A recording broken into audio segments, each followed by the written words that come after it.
Okay, problem 2, parts 2A and 2B. This is a little bit of a twist, but not unheard of.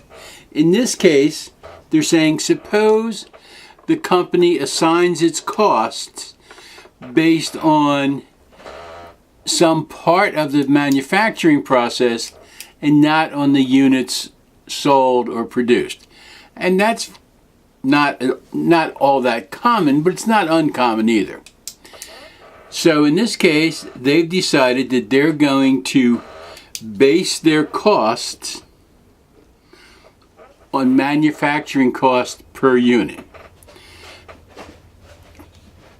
This is a more all-inclusive cost because this includes the direct materials, which they gave us, of $7.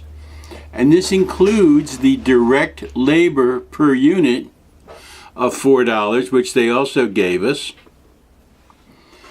Now we have to come up with the variable manufacturing overhead per unit, and they gave us that earlier, of $1.50. And the manufacturing overhead cost per unit, the indirect manufacturing overhead, the amount that they can't trace, is $5. And again, they gave us that. So the total cost per unit, including the materials, the labor, the variable overhead, the traceable overhead, and the indirect overhead, the untraceable overhead, comes to $17.50 per unit.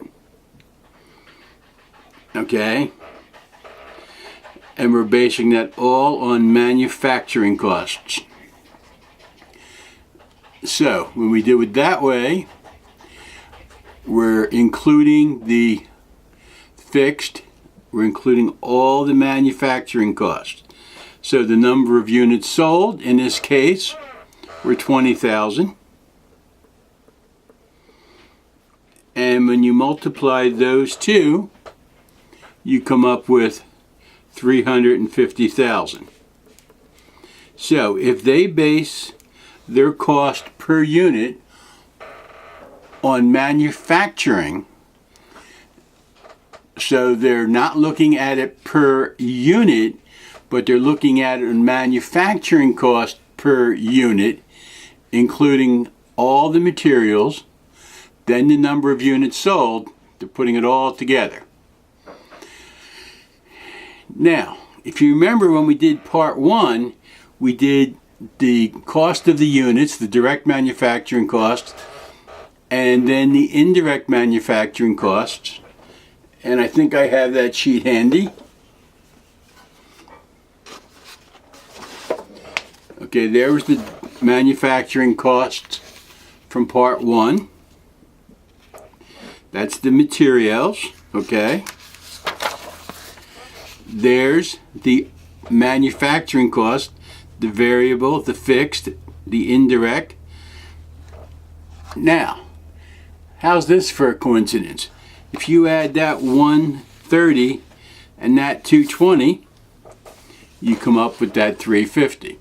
So either place is going to get you there, going to give you the right answer. One, you're doing it by unit, one, you're doing it by manufacturing cost. Should take you to the same spot. Now, the next part of this says, if you're basing your cost assumptions on manufacturing cost, how much manufacturing cost cannot be traced to manufacturing costs? That's stupid. That's like saying, who's buried in Grant's tomb? None. No manufacturing cost cannot be traced to manufacturing. That's the concept of manufacturing cost. So this piece here is 2A. The great big pink 0 is 2B.